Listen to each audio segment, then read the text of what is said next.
వీళ్ళ సినిమాలు ఈ పెద్ద పెద్ద హీరోల సినిమాలు ఎవ్వరు ఆపలేదు.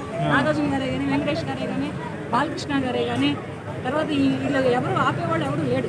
ఎవడు ఆపుతాడు ఆపమని చెప్పి చూడాలి. అంటే చాలా రోజుల తర్వాత పవన్ కళ్యాణ్ గన్స్ పట్టుకొని మంచి లుక్స్తో వచ్చారు కదా, ఎలా అనిపిస్తుంది చూస్తుంటే? నేను కూడా థియేటర్లో ఎంజాయ్ చేద్దామని చూస్తున్నాను. ఆ గన్ ఎలా ఉంటుందని. అది 6 అడుగుల బుల్లెట్ కదా, పైన తీసిన రాకెట్ కదా. ఆ రాకెట్ ఒకసారి నేను కూడా ఎంజాయ్ చేద్దాం, ఆ బుల్లెట్ తో నేను కూడా ఒకసారి ఆడుకుందామని చూస్తున్నాను. అంటే ఫ్యాన్ బాయ్ సుజిత్ కదా, అంటే పవన్ కళ్యాణ్ ఎలా చూపించాలో ఒక ఫ్యాన్ గా తనకు తెలుసు కదా, ఎలా చూపించబోతున్నారు అనుకుంటున్నారు? బాగా చూపిస్తారు, చాలా బాగా చూపిస్తారు. మళ్ళీ దిగుతుంది, ఒక 6 అడుగుల బుల్లెట్ దిగుతుంది ఇంకా. అంటే హరిహర వీరమలతోటి ఏదైతే ఫ్యాన్స్ డిసప్పాయింట్ ఉన్నారో దీంతో ఒక డిసప్పాయింట్ అవ్వాలా. సినిమా చూడటం చేత కాలేదు, సినిమాని ఎంజాయ్ చేయడం చేత కాలేదు.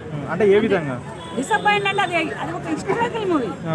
అది ఒక రాజులది. ఆ హరిహర వీరమల్లు అనే అతను చేసిన త్యాగాన్ని పవన్ కళ్యాణ్ గారు సినిమా రూపంలో చూపించారు. అది ఎంజాయ్ చేయడం చేత కాలేదు. అంతేగాని ఇప్పుడు ఈ ఓజీ అనే దానిలో కూడా దీన్ని కూడా చూపిస్తున్నారు. ఎంజాయ్ చేయాలి. ఫస్ట్ సినిమా టికెట్ కొనుక్కున్నావా, పాప్కార్న్ కొనుక్కున్నావా, వాటర్ బాటిల్ తాగావా కాదు. సినిమా హాల్లో పెద్ద పెద్ద థియేటర్స్ చూసి ఎంజాయ్ చేయడం కాదు వెళ్ళేది. సినిమా థియేటర్లో సీట్లో కూర్చొని సినిమా ఎంజాయ్ చేయడం నేర్చుకోవాలి ఫస్ట్. ఇప్పుడు ప్రజల్లో ఆ పేషెన్సీ లేదు. వెనకటి వాడు 2 రూపాయలు కొనుక్కున్న టికెట్, 3 రూపాయలు కొనుక్కున్న టికెట్, అప్పుడు ఎంజాయ్మెంట్ వేరే ఉండేది. సినిమా థియేటర్ సీళ్లు నిండిపోయి కింద కూర్చొని చూసేవాళ్ళు, కింద కూర్చొని చూడకపోతే గేట్లో నుంచి ఎరగదోసుకొని చూసేవాళ్ళు.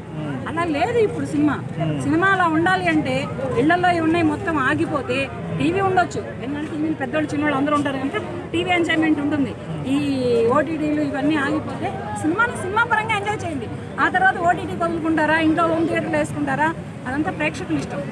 ఫస్ట్ సినిమాని ఒక టికెట్ కొనుక్కొని థియేటర్లో చూసిన వాడే ధీరుడు.